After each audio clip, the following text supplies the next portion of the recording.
Hey, also, it's Kelly over here at Patient PT, and today I just wanted to do a quick live because I wanted to talk a little bit about a tagline that I use on a lot of my promotional materials, like my website and my business cards. And that tagline is better results, fewer visits, no insurance or referral required.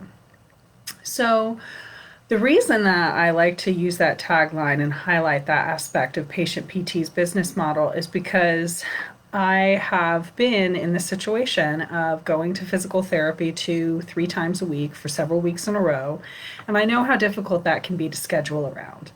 I've also gone and done clinical rotations in a lot of different clinics here around town as part of my education that was completed not too awfully long ago.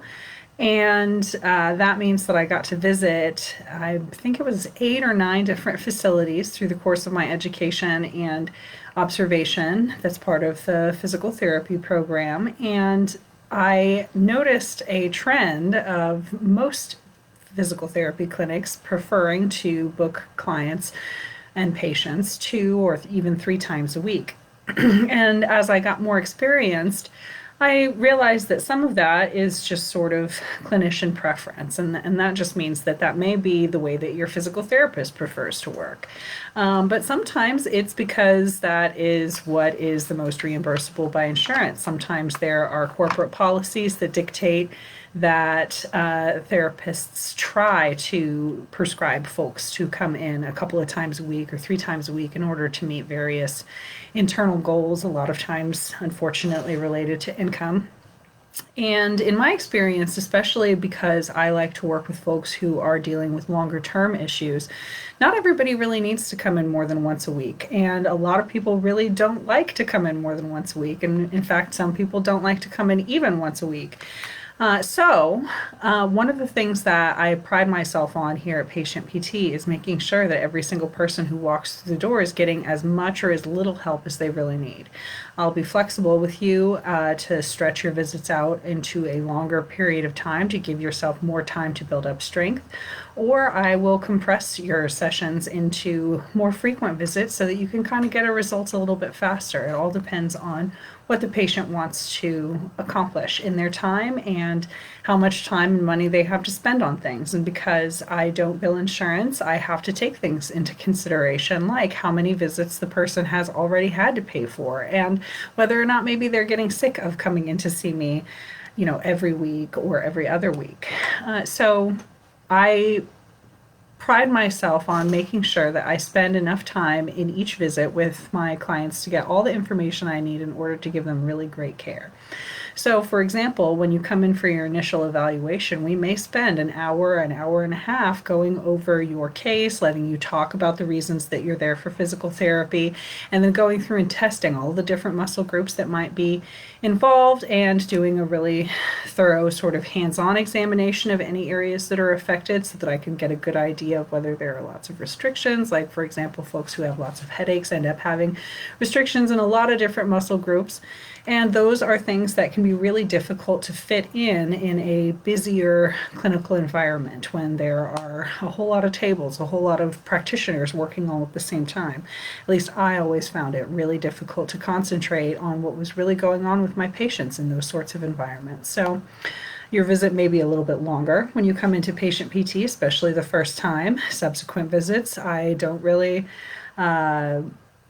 put a minimum amount of time that folks have to stay here. If you only need a quick check on your exercise program and maybe a little bit of hands-on therapy and we're done in 25 minutes, I'm happy to send you out the door at 25 minutes. But if you still have more questions and you need a little bit more time, I build in extra time before and after every session to ensure that I don't ever have to push anybody out the door with questions still unanswered. So that's what I mean when I say better results and fewer visits. It's really just something that I strive to do, and where there's a will, there's a way, even in modern healthcare. And then as far as the no insurance or referral required, that's pretty self-explanatory, but Here at Patient PT, I don't bill insurance, so that means that all of your visits are prepaid, or well, not prepaid, but they're paid at the time of service. You are able to look at the pricing on my website anytime before you come in. I provide everybody who comes in for an evaluation with a written price list that just goes home with them so that if they have questions about it whenever they get home, it's just right there and convenient. But you also don't need a referral to see a physical therapist, at least not under state law. Okay, there are a lot of insurance companies that may require that you get a referral from a primary care physician, including and especially Medicare and Medicaid do require that you get a referral before going to see a physical therapist for professional physical therapy treatment. However, if you are looking to find a new physical therapist, if you are looking for wellness treatment, if you are really just curious about what physical therapy can offer as opposed to going into a different type of primary care, like going to visit your doctor, for that very first visit, you do have a right in the state of Indiana, thanks to our updated Practice Act through the APTA, to go directly to a physical therapist, have an evaluation, and get treated for up to 6 weeks at a time. Oh, hi, Abby. I just saw that you popped on. What's your question? Hopefully that'll pop up quickly. Sometimes I don't have the best of luck with that in Facebook Live, but if that pops up, I will answer it while I'm still on here. So as I was saying, you do have the right to go and see a physical therapist without a referral from your doctor. And then if you need to continue your physical therapy beyond the 6 weeks that are currently allowed, you have the option of getting a referral from either your primary care physician, a chiropractor, a nurse practitioner. You can get that referral from almost anybody and continue your physical therapy for as long as you and your healthcare providers agree that you need it. Okay. Well, dang, Abby, I am still not seeing your question popping up there, so I'm going to start winding this up, but I promise I will still answer it if it pops up before I get off of here. So the last thing that I wanted to say is that over here at Patient PT, oh, that question just came up. Over here at Patient PT, I do still have same and next day visits available quite a bit of the time. So unlike that primary care office, you're not going to have to wait several months to come in and see me. So don't hesitate to call, text, email, send me a message on my website, patientphysicaltherapy.com, and we'll get you booked up as soon as we can. All right, so got a question over here from Abby. It says, when I walk, my feet cramp. I've gotten back into walking for health reasons. Is there anything I can do before or after to assist with the cramping? Well, that is a really good question, Abby. So, there can be a lot of different reasons that your feet might cramp up while you're walking around. Some of them aren't so much related to the activity, okay? So it kind of depends on the pattern of your symptoms.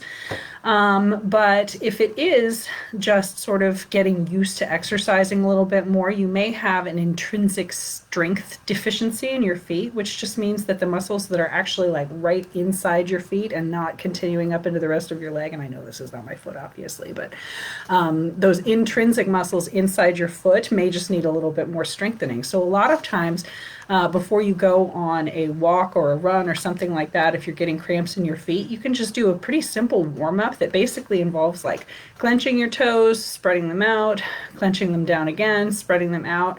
And you want to make sure that that is a nice, slow, controlled sequence and you really kind of get the blood flowing.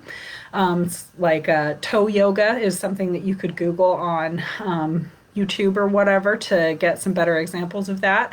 Another thing that you can do is just a standard toe spread, which is a lot of people have trouble with because it's not nearly as easy. Your toes are kind of crammed together, but spreading your toes as far apart as you possibly can and then squeezing them back together in this direction could give you a good warm up. And then there's also another exercise. Gosh, I can't remember what the most popular term for it is, but basically it's like the practice of doming your foot up, okay? So if you imagine that this is, once again, feet instead of hands, you can kind of curl your toes ever so slightly and push your arch up into a C shape to give it a little bit of exercise. You can start by doing that seated and then progress to doing it from a standing position to increase your level of challenge a little bit. But one of the things that I wanted to make sure I pointed out is that sometimes when you get cramps in your feet while you're walking, that can be a sign of a circulation issue. So it's possible that you're not getting quite enough blood flow to your feet, or there can be other underlying problems like that. So if that is something that is happening consistently and doesn't seem to improve when you do more of a warm up, you might want to go and talk to somebody about that. And I would be happy to do an evaluation for you here at Patient PT to see if I can get to the bottom of that, or let you know that you maybe need to have some blood work done. So I hope that you found today's little random live helpful. I hope you understand a little bit more about why I say that folks get better results and fewer visits with no insurance or referral required at Patient PT. And I hope that I was able to help you, Abby, with your foot cramps. But please feel free to give me a call, shoot me a text, send me a message on my website, patientphysicaltherapy.com, to get a little bit more specific advice, or come in for that consultation or evaluation. Talk to you soon. Happy Friday.